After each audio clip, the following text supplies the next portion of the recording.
Okay, so this video is about this handout 2.1 central measures of tendency.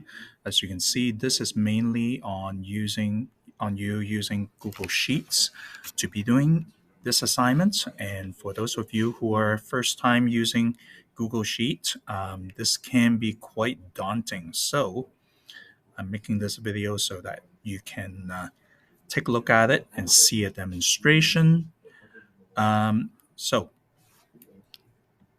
basically what you need to do is you go onto a new tab or window, go to this waffle here and go to Sheets. Click on the blank spreadsheet here. And what you should do, according to the instruction, you have to rename this 2.1 mean, median, mode. And what I would ask you to do is put a hyphen, first name, last name, and your section number. Okay? Your section number. After that, there's a on the handout there's a certain number that you need to have, the data that you need. So I'm going to type it in there.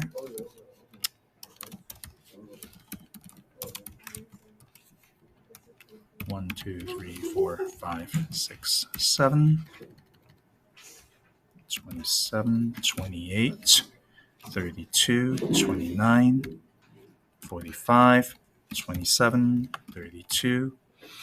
So I typed in this data, and according to step 2, you click on View, you go to Freeze, and you go to Row 1. Now I'm going to show you why we need to do that, because if you scroll down like this right now, sooner or later you're not going to lose track of the heading of the table. So it's kind of annoying that way. So once you did this part, just up to Row 1, you see this thick line here. So it doesn't matter how far you scroll down, you will always see the heading of the page, of the table. And the third step, they say click on the down arrow on the top of the column. By the way, on a spreadsheet, these vertical things are called columns, and the horizontal, we call them rows. And each box is called a cell. Okay? So you go and click on B, column B, and you go to this little arrow. You should see a little sub menu shows up. You scroll down, and they say sort sheet A to Z. Click on that. What you should notice is that the app, they just arrange all these numbers to go from smallest to largest, and at the same time they also rearrange these days that correspond to the dates that correspond to the temperature. Okay, so that's how you do that. Fourth step, type in the following formula. Now, just to make sure that things are neat, I'm gonna just click on the line that's between the two columns, C and D, drag it down here, and just gonna type in the average, median, mode, and range. Okay, so this will serve as a label of what I'm typing in here. So on average here, I'm going to put an equal sign. On spreadsheet, every time you type in an equal sign, the application would expect you to tell it to do a certain calculation. So average. Now I'll put a bracket here. According to instruction, you're supposed to type in B2 colon B8. Once you type it in correctly, you should see that this section here where all your numbers are highlighted. Okay, close that and press enter.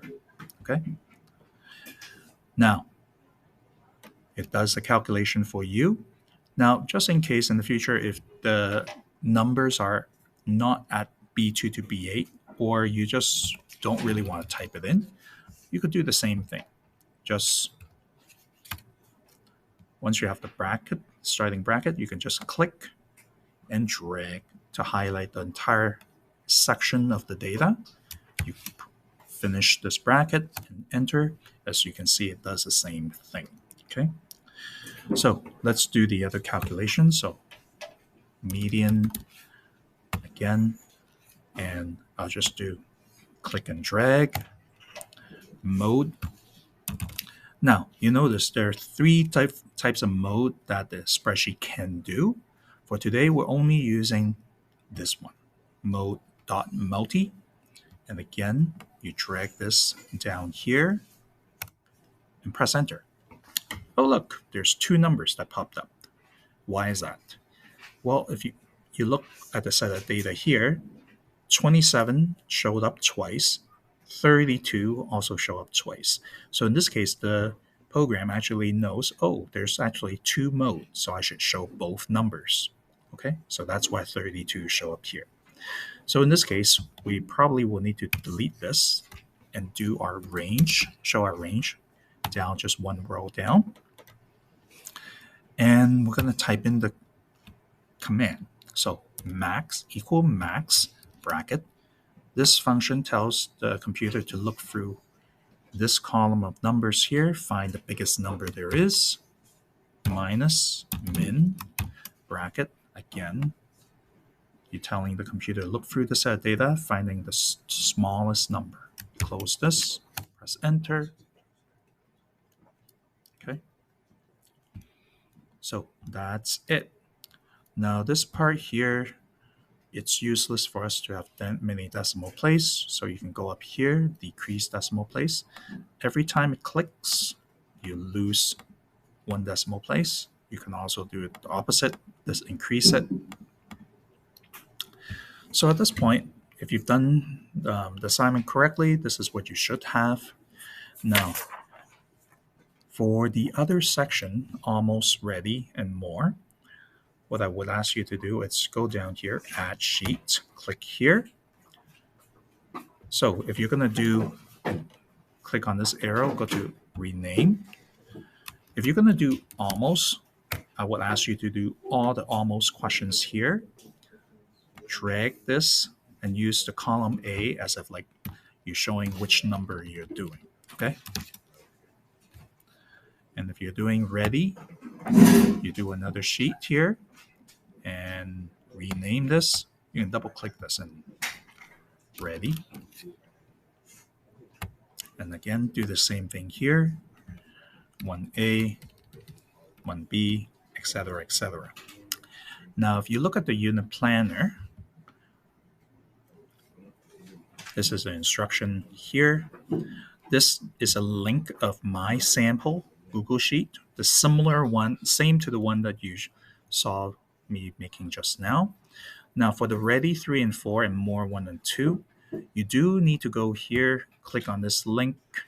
There is a file.